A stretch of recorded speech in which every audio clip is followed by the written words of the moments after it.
अस्सलाम वालेकुम।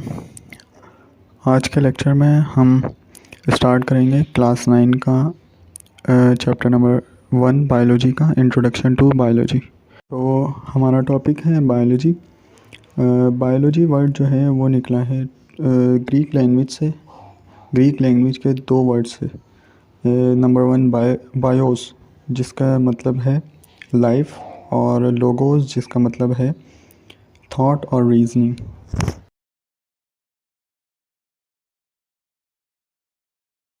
So we can define the term biology as the branch of natural sciences which deals with the study of living beings or the study of life.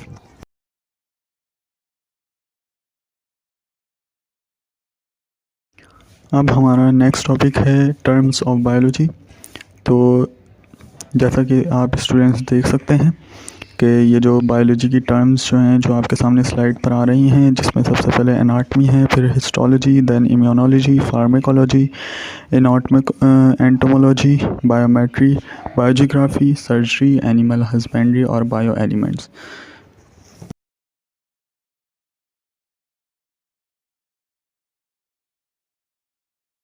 अब सबसे पहली term है anatomy. Anatomy की definition है the study of internal parts of body of living organisms by cutting them off, मतलब कि जानदारों के जिस्म के जो अंदरूनी पार्ट्स होते हैं उसको कट करके उसकी स्टडी करने को हम एनाटमी कहते हैं। अब हमारी नेक्स्ट टर्म है हिस्टोलॉजी। हिस्टोलॉजी की डेफिनेशन है the study of structure of tissues of plants and animals, मतलब स्ट्रक्चर जो है टिश्यूज़ का प्लांट्स और एनिमल्स के, उसके बारे में जो हम स्टडी करते हैं उसको हम हिस्टोलॉजी कहते हैं। अब हमारी नेक्स्ट टर्म है इम्यूनोलॉजी। इम्यूनोलॉजी की डेफिनेशन है the branch of biology which deals with the study about immune system, means कि बायोलॉजी की वो ब्रांच जिसके अंदर हम इम्यून सिस्टम के बारे में स्टडी करते हैं उसको हम इम्यूनोलॉजी कहते हैं। अब हमारी नेक्स्ट टर्म है फार्माकोलॉजी। फार्माकोलॉजी की डेफिनेशन है the study about action of drugs, मतलब कि दवाओं यानी ड्रग्स के एक्शन काम करने के बारे में स्टडी करने को हम फार्माकोलॉजी कहते हैं। अब नेक्स्ट टर्म जो आपके सामने आ रही है वो है एंटोमोलॉजी। एंटोमोलॉजी की डेफिनेशन है the branch of biology which deals with the scientific study of insects, यानी कि जो हम कीड़े मकोड़ों के बारे में जो स्टडी करते हैं उसको हम एंटोमोलॉजी कहते हैं। अब नेक्स्ट टर्म है बायोमेट्री। बायोमेट्री की डेफिनेशन है the branch of mathematics which collects data of living organisms, मतलब मैथमेटिक्स की वो ब्रांच जो कि बायोलॉजी से रिलेट करती है, जिसमें लिविंग ऑर्गेनिजम्स के डेटा को कलेक्ट किया जाता है और उसके बारे में स्टडी की जाती है, वो कहलाती है biometry. It plays very important role in research, और ये बहुत अहम किरदार अदा करती है रिसर्च के दौरान। अब नेक्स्ट टर्म है बायोजियोग्राफी।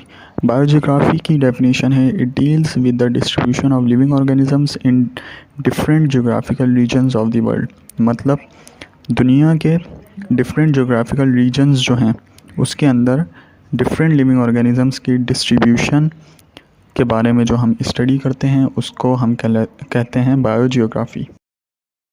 अब नेक्स्ट टर्म जो है वो है सर्जरी। सर्जरी की डेफिनेशन जो है वो ये है कि it deals with repair, replacement और रिमूवल दी अफेक्टेड ऑर्गन, यानी कि जो अफेक्टेड ऑर्गन है, मुतासरा ऑर्गन जो है बॉडी का, उसके रिप्लेसमेंट, रिमूवल और रिपेयरिंग के बारे में जो हम स्टडी करते हैं वो सर्जरी कहलाता है। अब हमारे टॉपिक की सेकंड लास्ट टर्म जो है वो है एनिमल हस्बेंड्री। एनिमल हस्बेंड्री की डेफिनेशन है it deals with the care and breeding of animals which are beneficial for man, जिसका मतलब ये है कि ये वो ब्रांच है बायोलॉजी की जो कि डील्स करती है ब्रीडिंग ऑफ एनिमल्स, यानी कि जानवरों की अफजाइश, और केयर यानी कि देखभाल, जानवरों की अफजाइश और देखभाल से जो रिलेट करती है, जो कि बेनिफिशियल होती है मैन के लिए, वो कहलाती है एनिमल हस्बेंड्री।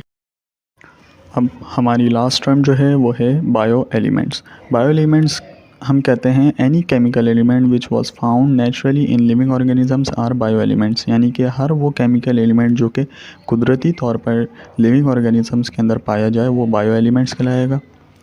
तो इसी के साथ हम अपने लेक्चर को वाइंड अप करते हैं। इंशाल्लाह नेक्स्ट लेक्चर में आपसे फिर मुलाकात होगी।